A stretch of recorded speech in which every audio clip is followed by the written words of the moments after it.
So, Fantastic Four First Steps just released, and I loved it. The entire cast is phenomenal, Pedro Pascal is perfect as Reed, and I especially love the 60s retrofuturist world that it takes place in. I truly believe that the Fantastic Four is one of the most important superhero comics of all time, and it's taken a lot of attempts to get them right in live action, ironically 4 of them, so I'm happy to say that director Matt Shakman was able to bring Marvel's verse family to life in a way that showcases just how special they are. I have my issues with the movie overall, but you can't deny that the project as a whole was made as a love letter to the original source material and the creative team that made Fantastic Four what they are today. But here's the thing. Oh, hang on. Let me try that again. Here's the thing. Oh my God, I'm so sorry. This never happens to me. The thing. Here's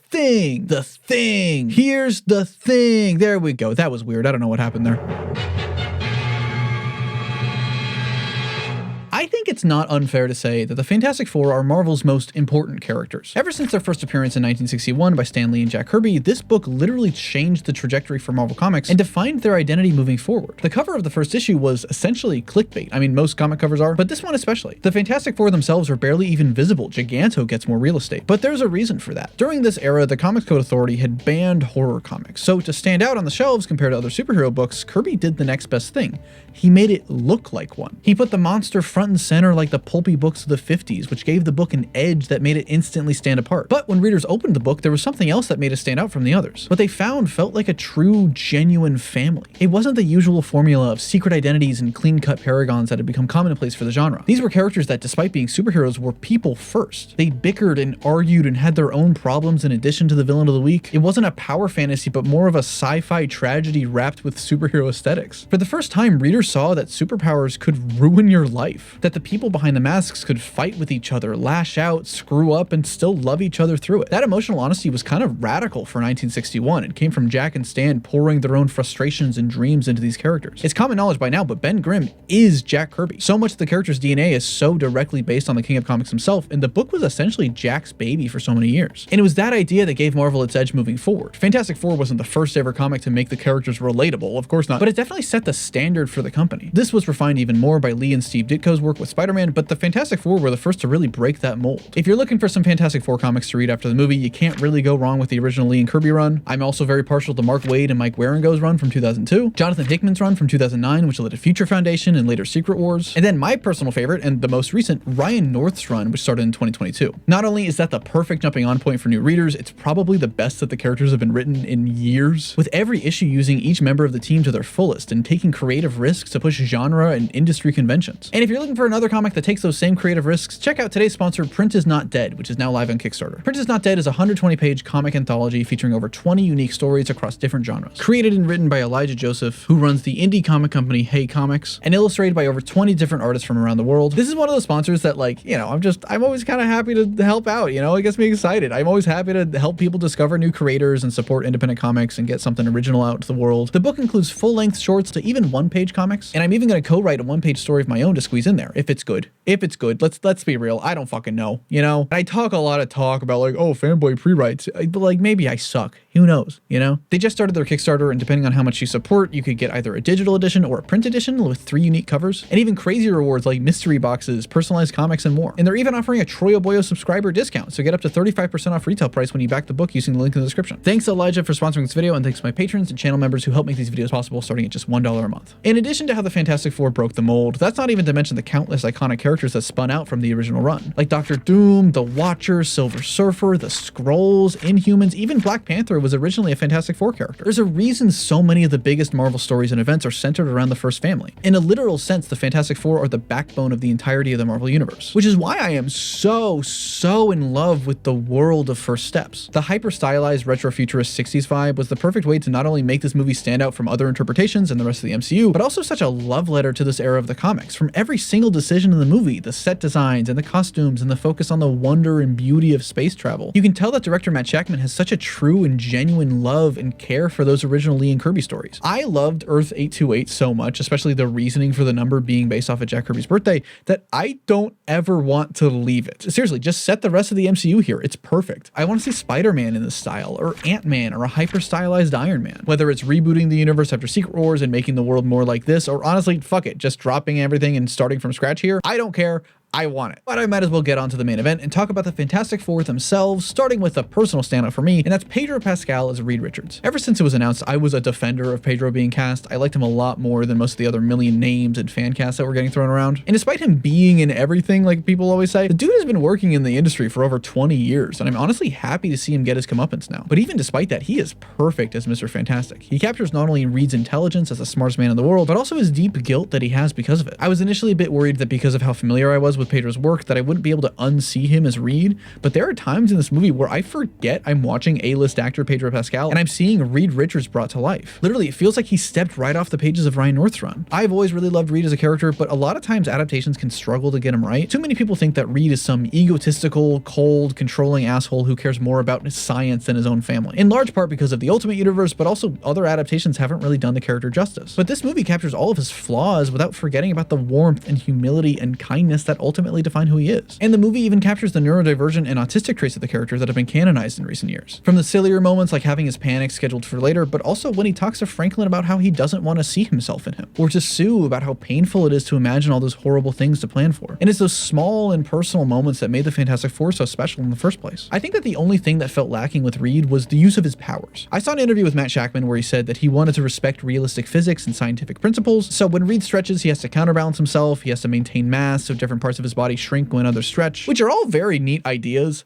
on paper, but in practice it didn't really come across, and it made him feel like just kind of underpowered compared to the others. This isn't like a power scaling thing. I don't really care about that. I just think, like, I hope in the future that we can push those limits more and do some more fun stuff with his powers, you know? Another standout for me, and probably my biggest surprise of the movie, was Joseph Quinn as Johnny Storm. When he was first cast, I wouldn't say I was a hater necessarily. I like his work in other stuff. I've always thought he was a great actor, but I couldn't really see him as Johnny. And I have never been happier to eat my fucking words because, oh my god, he is great in this role. I especially love how this version of Johnny is a little bit more mature than in other adaptations. He's still a reckless hothead flirt, but he's not some asshole womanizer that just treats everyone else like garbage. I genuinely buy that not only does he care about his sister and the rest of the team, but he feels grown and mature enough to have a nephew on the way and recognize the weight of that. I also love his little arc of proving himself to Reed and the others, getting written off as the dumb one all the time before eventually being the linchpin that saved the day. And in addition, you really feel that everybody on the team feels smart enough to be there. While of course Reed and Sue are on another level, it's still believable that the others are astronauts who know what they're talking about. I also really like Johnny's dynamic with Ben. He still poked and prodded at him, but never in a way that was cruel or went too far. I'm looking at you, Michael B. Jordan. How about two guys, a girl, and the thing that nobody wanted? Someone who I don't think anyone was surprised by, because I think we all knew she was going to be perfect the second she was cast, and that's Vanessa Kirby as Sue Storm. I really loved how her powers looked. Instead of just blue translucent goop, there's chromatic aberration and lens artifacts to show that she's genuinely bending light around her. I've seen a lot of people criticizing her for not giving up Franklin, her literal newborn baby, to Galactus, but I think the dilemma of the needs of the many versus the needs of the few is a very classic sci-fi quandary that it really fit the sort of 60s Star Trek space explorer vibe the movie was going for. The character of Sue Storm has had a very difficult history of mischaracterization and over-sexualization. From comics to movies to games, never mind, I don't want to poke that bear. Jessica Alba even said her time on Rise of the Silver Surfer was so bad it almost made her quit acting altogether, with the director telling her to cry prettier and stop doing that thing with your face. And so I'm really happy that we have an adaptation that takes Sue seriously and showcases just how special and important she is. And based off of interviews, it's so clear that Vanessa has such a deep love for Sue and her history. In an era where comics are treated like an afterthought in adaptations, to the point where studios and directors actively tell their cast to not read the source material, to see someone, especially someone like Vanessa, who's already an established and renowned actor, have a passion for these stories just really excites me about any potential future for her character. Extra points for her last name being Kirby too, hell yeah. Which that brings me to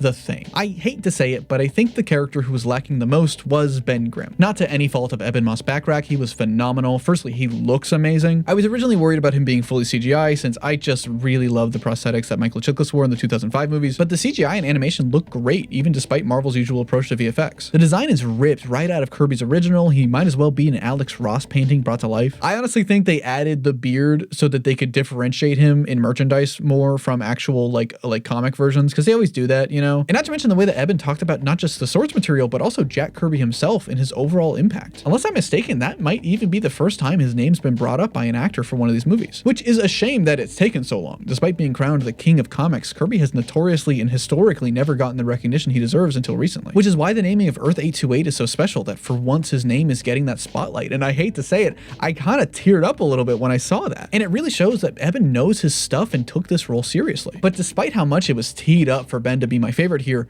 I think he kind of got the short end of the stick. He didn't get as much screen time, his arcs and subplots felt kind of hollow, and just in general, he seemed to be the most lacking. I liked all the stuff with him on Yancey Street and interacting with the people on the ground, especially lifting the car for those kids, but it felt like there was supposed to be something more here. I don't know if I necessarily wanted to see him learn to accept himself and his appearance again. We've seen that plenty of times before, but it is a really important arc for the character, especially for this era of stories that feels totally skipped over. And since we didn't really get anything in its place, it just felt kind of empty, you know? Even his It's Clobbering Time didn't feel as impactful as it should have been after being hyped up all movie. I think it's hard because going into this, Ben was always my favorite member, so I had a lot of higher standards for him than the others, but luckily because he's a fan favorite, we have plenty of other great Ben stories that I'm not really gonna lose sleep over it. At the end of the day, I really think that Ben was the worst victim of the movie's biggest problem, and that's the editing. Because oh my god, this movie was chopped the fuck up. It's so apparent that there was an extra 20 to 30 minutes of movie that was just left on the cutting room floor. Seriously, just watch any trailer and like a third of the shots just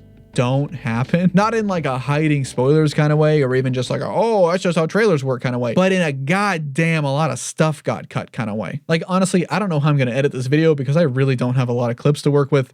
So this one's gonna be like a lighter edit. I'm sorry everybody. But also you're just listening to this while you play Fortnite. You don't care, which is fine. Just please use creator code TroyBoy17 in the shop. That's the only thing I ask of you. And the more you look into it, the more you realize was cut. We were supposed to see more of them in their classic costumes in the montage. Other villains besides Mole Man were gonna get more screen time. Like Jesus Christ, you can't put John Malkovich in the trailers and then cut John Malkovich. You can't do that. Okay, it's not right. Natasha Lyonne's character also clearly was a big victim of this. When she was first cast, I and a lot of other people assumed that she was going to be playing Alicia Masters, Ben's main love interest and current wife from the source material. Or my worst fear, Birdie the Duck from What If. So I'm glad we didn't go that route at least. But instead, she's playing Rachel Rosman, who's an entirely original character to the movie. I believe that it's a tribute, it's a very sweet tribute to Jack Kirby's wife, Rosalind Roz Kirby, and it felt like she was originally going to be a much bigger part of the movie. But because of how little screen time she got, I ended up just kind of wishing she was just playing Alicia Masters. Alicia's basically the fifth member of the Fantastic Four anyway, so it felt weird to exclude her, but maybe my opinion would be different if we actually spent any time with her. Ironically, it's the biggest problem I have with Superman, the runtime. Putting aside the whole comparison stuff for a second, which I will get to, but whereas that movie would have also benefited from an extra 20 minutes, it still felt more or less complete despite it. Like some of the frosting just got trimmed away, but the cake was still there. But with Fantastic Four, it felt like a huge chunk of the meat got cut along with it. Hang on.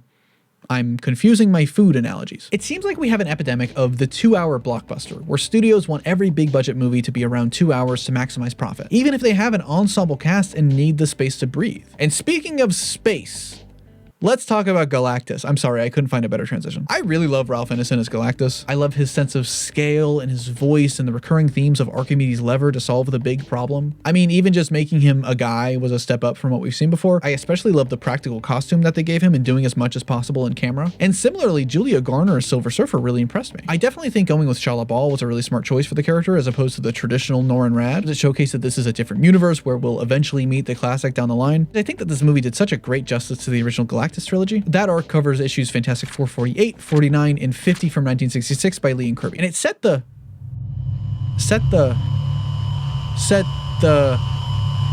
all right, that leads me to talk about Avengers Doomsday and Secret Wars and the future of these characters. Firstly, I'm surprised that this movie didn't end with the Four having to escape their Earth and travel to the main MCU Earth 19999, like we saw at the end of Thunderbolts. I actually kind of like that because not only does it, like, Thunderbolts did not spoil this movie, which was really funny, everybody said that it did, but it also keeps the big important stuff to happen actually in Doomsday and not force audiences to watch this just for homework. So instead, the first post-credit scene shows Sue and Franklin 4 years later and teases the first appearance of, oh, right.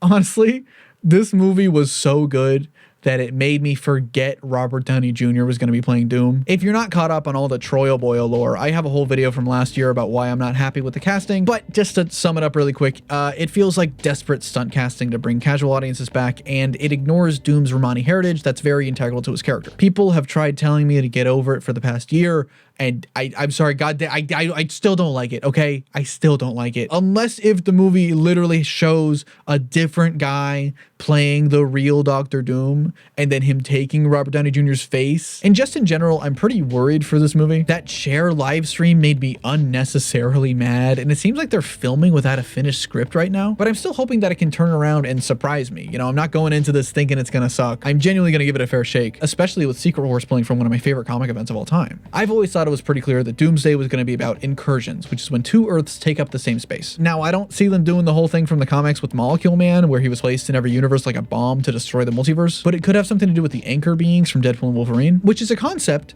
that makes no sense. I'm going to be totally honest, you guys. Like, what if an anchor being dies from like old age, you know? Like, is it just like, fuck that universe then? Like, I don't get it. I don't think they thought that through. And so now after this credit scene, I think that Franklin Richards might be the catalyst for all this. Maybe Doom learns that his powers brought back Sue from death, and so he reaches out to him to try to bring back his mother. That was the original motivation for the experiment that disfigured his face and began his feud with Reed. And maybe it backfires, destroying Earth 828 and setting off a chain reaction leading to the incursions. Hey Russos, I know you don't have a script yet, so if this is in any way accurate, I'm calling my lawyers. My lawyers have just informed me that I have to say that's a joke. And now that brings us to my favorite part of the video, and it's something that's honestly becoming a part of every video I make now, so let's just lean into it, I guess. It's my favorite part to research, my favorite part to write about, my favorite part to think about, my favorite part to talk about, and that's the part where I talk about the discourse. Specifically when it comes to Superman versus Fantastic Four. This rivalry that's been created by sheer coincidence of two movies coming out in the same month. Made even worse that they're both incredibly important characters to their respective companies' history. They have their heroes evacuate a city, fight a really big thing, and save a baby from a black hole. I don't really like to get in the habit of comparing movies. I don't really think there's like a ton helpful about that conversation, you know? If we're talking personally, I think I preferred Superman more. On subsequent rewatches, I think I just click more with what that movie's trying to do. And for this movie, the rewatches just kind of highlight the issues that I have with it, you know? But that doesn't mean Fantastic Four is bad, not by any means. I think it's a huge bright spot for current Marvel alongside Thunderbolts. And it's done so much to help fix the reputation of the first family and show how great they can all be to general audiences. And more so, I don't really think there needs to be a comparison. They each do so much good and are going for completely different things that they can each coexist. You know, we just have two cakes now, okay? It's not that crazy. But not everybody feels that way. There are people who, if you say that you like one over the other, they will come for your throats. And I need to remind myself that all of this, just like most discourse, is entirely online. I just got back from San Diego Comic-Con, which first off, had a great time, met some very lovely people. Shout out to everybody who I met who said hi. Even when I was a hot dog, I can explain. And the thing that I always notice every time I go to one of these conventions is just how much love there is. Despite how expensive it is and how crowded it is and how hot it is, it's a culmination of love for stories and art and pop culture. It shows that the online discourse and all the vitriol that you see all the time isn't the real world. It's not the be-all end-all. These are just movies about comic book characters. You can like both of them. It's really not that serious. Because when you think about it, Fantastic Four and Superman are both in very similar boats, if not the same boat. It's a big boat. It fits 5 people. They're both landmark characters that for decades were considered boring and dated and shunned by their respective companies. Everybody knows that DC pushed Superman aside to focus on Batman for years, but there was also a 3-year stretch where Marvel completely blacklisted the Fantastic Four in the comics, purely for corporate synergy reasons. In 2015, before buying Fox, Disney didn't want any new Fantastic Four comics being made to create ideas for movies. And so up until 2018 with Dan Slott's run, the Fantastic Four didn't exist. And it just so happened to be right when I started getting into comics. It was really fucked up. And so now we're entering this era of rebirths for both characters. Superman is back on the up and up, people finally love him again, and the same for Fantastic Four. Ryan North's run is legitimately generational and breathing new life into these characters. Not by reinventing them, but by leaning into what makes them special in the first place. And this movie, despite its faults, does exactly that. Even if it's not perfect, even if it's cut up to shreds and isn't given the room to breathe it deserves, at the end of the day, we have a Fantastic Four movie made by people that love the Fantastic Four. It is a true and genuine love letter to not only their stories, but to the people that created them. And if you ask me, I think that's pretty super. Wait, I fucked it up. But what did you think about Fantastic Four First Steps, and what do you want to see from these characters in this universe moving forward? If you like this video, be sure to the like button and subscribe. Special thanks to Prabir Bhutani, Not Santana My Dudes, Rocco Costa, Tommy Olive, Mark Buccio, The Antichrist, P-Shine07, Ryan, Seth the Dragon Slayers, Junovio, Freya McCarthy, and Matthew Kewis for joining us Spectacular Fanboys on my Patreon and channel members. This has been TroyBoy17 coming at you live. Be responsible, and I'll see you around.